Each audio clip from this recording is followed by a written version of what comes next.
Hi, it's Chef and Builder Janie Pendleton. We're back in the kitchen where I'm going through a little bit of a remodel, okay? We're hanging this hutch you see here behind me. I got that at Menards. They were redoing their kitchen cabinets for their displays, and I picked up this $1,280 hutch for $100.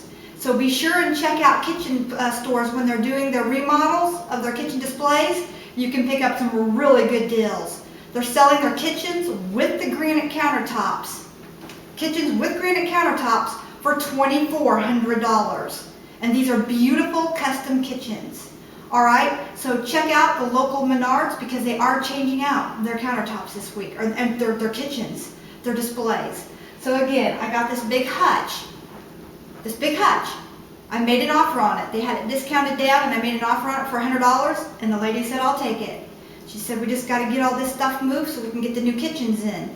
So I said, that's perfect. And so now I'm going to paint this hutch to match my buffet. So I've matched the paint colors of the stained cherry buffet. Here's hoping that that will work right. I've got it all sanded down. Anyway, we have another video on that when I get it done. I'll post that right here. And then my husband, you can see all the wiring and everything up here is done. Oh, that was something else. So he's back at Menards to pick up another, he accidentally got an ivory outlet instead of a white one. No big deal, but now he's got to switch out an outlet. We'll just put the ivory one up high up here above our head because this has lights in it. So, but anyway, we have a lot going on. I've chosen my paint color. I'll show that to you here. You'll probably see it behind me here over here by the stove. But I'm going to eat my breakfast here really quick. I'm running late. It's 9 o'clock in the morning, so I'm running about 2 hours behind schedule. Today it's about 9 o'clock in the morning, so I still got to get this applesauce bread in the machine. That's what's going to be nice about this machine. Now I've taken and I learned my lesson from the blueberry bread of what these sweet breads can handle. Sweet bread meaning sweet yeast breads. Not sweet breads, but sweet yeast breads. I'm still using the white bread setting. So with that being said, we're going to do applesauce bread today. And so I'm going to show you all my changes to I'll show you the original recipe, and then I'm going to show you my changes to it and how I just automatically now know what adjustments to make in my machine to make this work. And again, we're going to be using R2D2. We're going to be using my DAK Turbo Bakery. Some of you wrote me and told me that you are the ones that's bidding against me on eBay because I've been picking them up for my kids, but I got all the ones I'm going to get, and I got a couple of extras for parts. So have at it. There's some really nice, well-built, and some DAK Bakeries bread machines out there. So, okay, I've got it figured out. I'm pretty sure I do. Okay, so come on and get out a pen and paper because you're going to need to write these ingredients down because I'm not going to be putting it in the show more below. I've got too many people coming in and just taking the recipe and they're not watching the video, and then I don't get any credit for that. They're not even hitting the like button. And so these are my recipes. I do make them up. So I want people to watch the video. I want them to experience how I make my adjustments making bread. So when they make a bread, they can learn how, if the machine's not working for them, how they can pull it out of the machine, hand knead it, get it in the oven, get it raised, and still make it work without throwing it away. So I think it's very important to learn textures of breads and different types of breads and how these breads and these textures and these flavors are supposed to work for you and for the meal that you'd be serving it with. You know, how to choose a bread and a flavor for what meal and what you're serving. So we have onion dill bread, we have an Italian bread called Italian spaghetti bread. That's what the booklet calls it. I'm going to show you how I do that. So we have probably 40 bread recipes or more coming up. So we've got all 2016, every week we're going to try to fit in a new bread recipe when I can. So let's get started. I wonder if I can climb this thing backwards. Our recipe today is going to be the applesauce bread. I'm going to take you in here closer so you can see the recipe.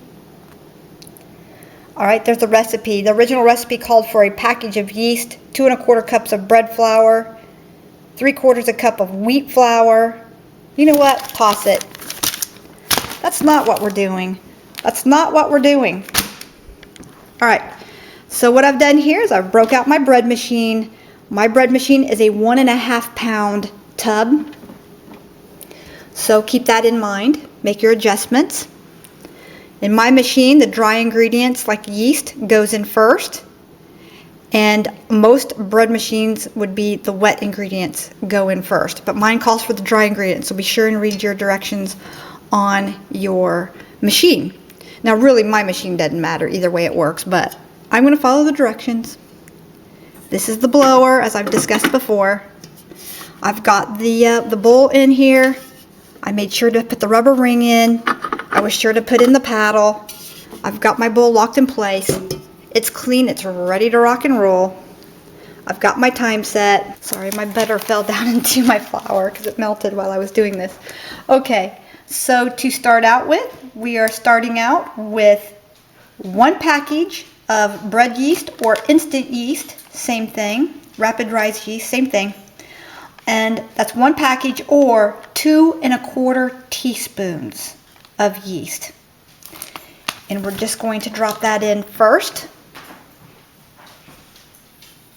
And mine requires for me to put it around the outer edge of the machine.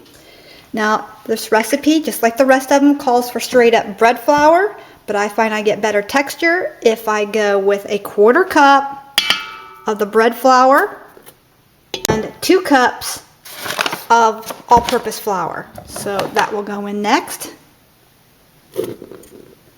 Now the original recipe called for a 1/4 cup of wheat flour, whole wheat flour, and I'm just going to add in another 1/2 cup of the all-purpose flour. So that gave me 3 cups of flour total, a 1/2 cup of the bread flour.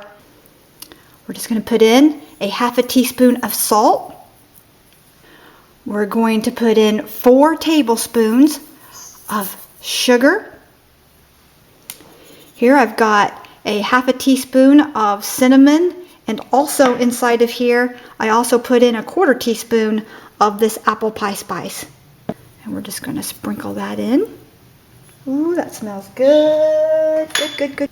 As a matter of fact, I like the apple pie spice so much, I'm going to add more. Honey, you can add as much spice to your bread as you like. That also had the nutmeg in it, so you can add a pinch of nutmeg or you can leave that out. Here is the fun part, apples and applesauce. I'm using this Lucky Leaf apple cranberry pie filling and topping for my apples because they chopped it really fine and it has cranberries in it, which I love. And you'll need a 1/2 cup of your chopped apples and fruit. So you can use fresh fruit or the pie filling. Either one is fine. For applesauce, I find if I use the baby food applesauce here, that I get a much softer texture, even in my pumpkin breads. People want to know what my secret is? There it is. Alright, so you're going to want to warm up your applesauce in the microwave. Take off the foil top, warm it up in the microwave for about 5 seconds. Just enough to bring it up to about 90, 98 degrees. And we're going to add that. And we're going to warm up the apples in the microwave to about 98 degrees to 110 degrees, somewhere in there. I usually go about 90 to 98 on the fruit. And then I get my actual temperature in the liquids. And here I've got a 1/2 cup of apple juice. Actually, I only had grape juice, but it calls for apple juice, so use apple juice. And we want this to be about 110 degrees. I'm at 100. I'm going to have to get this a little bit warmer. So let me put all this in the microwave, get it to the right temperature, and I will be right back. Our remaining ingredients are, we'll start by adding the warm applesauce. I'll scrape that out better here in a minute. I'm going to kind of blend that in just a little bit without it touching the yeast. Tablespoon of butter or margarine, mine kind of melted on me, around the edges. I'm also going to add in a tablespoon of vegetable oil. You can use canola oil or whatever, that's fine. My apple juice is at the right temperature. I'm going to add it in. That's a 1/2 cup of the apple juice, or in this case grape juice, it's what I had. Now again, this isn't like a typical sweet bread where you're using baking soda or baking powder to raise it. This is a yeast bread, so this is going to get set on the white bread setting. Now lastly, our warm chopped apples and cranberries. And you don't have to add that, you can just add fresh chopped apples if you like. But I find that the pie filling gives it a little bit more of a softer texture. Now I'm going to keep a little bit of flour here on hand in case we need it. Now, are you ready? Now remember, mine is a 1.5 pound bowl, so you might have to reduce your ingredients a little bit if you've got a smaller bread machine. Now it's on the white bread setting. My clock is set right, so we're going to go ahead and hit start.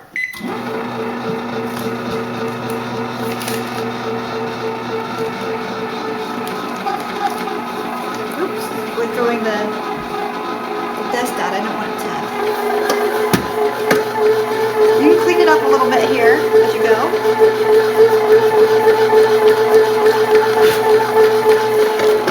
Wow, that smells really good. You know what would have been good in this? Some oatmeal. A little bit of cooked oatmeal and had some oatmeal bread. That would be delicious.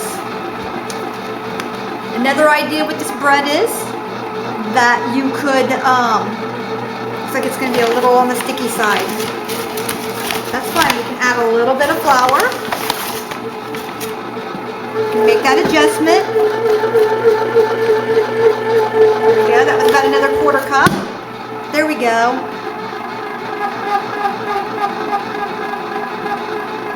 There we go.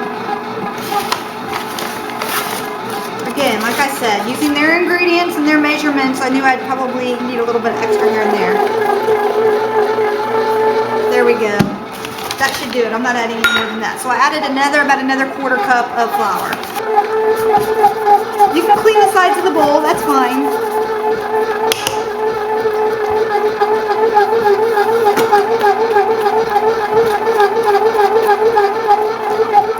Now it'll be a little sticky to the sides of the bowl around that bottom, but in a few minutes it'll keep mixing this and it'll turn this into a good nice ball. If not, we'll just add a little bit more flour.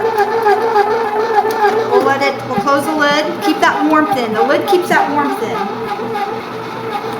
But we're gonna let the machine do it this time. It's doing great. All right. So I hope this is helping you learn how to see what your breads are supposed to look like in your bread machine. Especially if you're making up your own recipes, like I seem to be doing right now, because I did not care for the recipes in here at all. So I'm just going to take the recipes out of this book and I'm going to make it my own. And then what works for me after tried and true recipes a couple of times here, then I'm going to write the ingredients, and then I'll write it in the show more when I get it right. So I added another 1/2 cup to that. So that ended up being 4 cups of flour. But I would start out with the 3 and add it gradually, just like I did.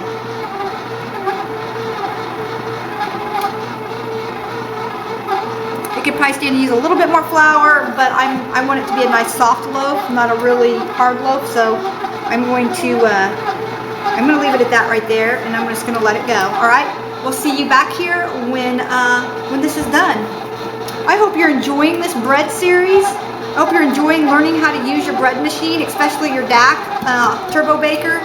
And like I said, this is a machine from the 1990s when they quit making them. And you know, this is the original prices on them. My well-built were originally $193. I now have 4 machines. I have 2 DAK turbo bakers. And turbo just means I can hit the turbo setting and that I can bake this bread in half the time. Now I'm not doing that because I find that kind of burns the bread. Oh yeah, be sure and hit your light adjustment for how dark you want the bread. Right there's perfect. That beep just means it's time to add something. It's doing its second kneading. And then after this, it'll knead for another minute and then it will start raising again.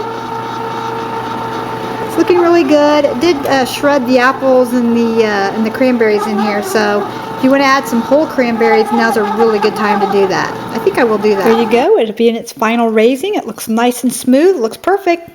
I'm just going to cover the top up here with a towel just while it's raising because it's winter time out, and I just want to make sure to keep that heat in that glass. I'm just going to keep it in.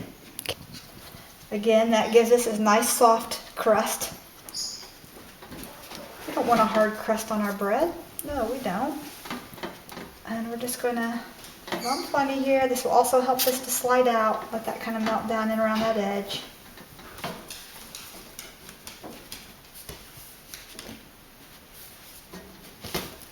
There we go. All right, now I'm just going to set this on top of a cookie sheet.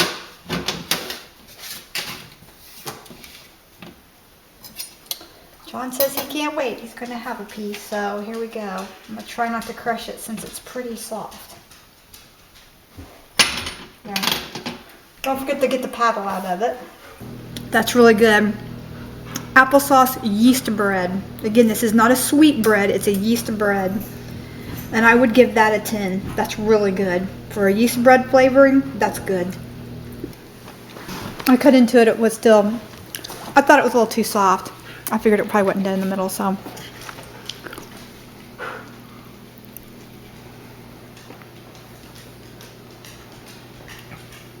It's very good. It's good, isn't it? Mm-hmm.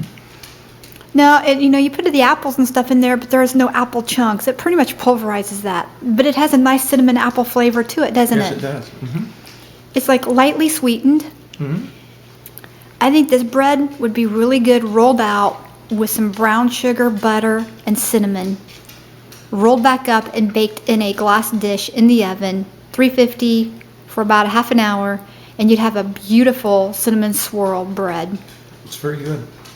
And I think that would be cinnamon swirl applesauce bread. So on a scale of 1 to 10 of your two, between the blueberry and this one, which one do you like the most? I like this better than the blueberry. And you like the blueberry. I did too. Hi, it's Chef and Builder Janie Piddleton. We're back in the kitchen where today we are making applesauce bread. That's right, we're making applesauce bread. So grab your pen and paper and let's get started. There goes my camera.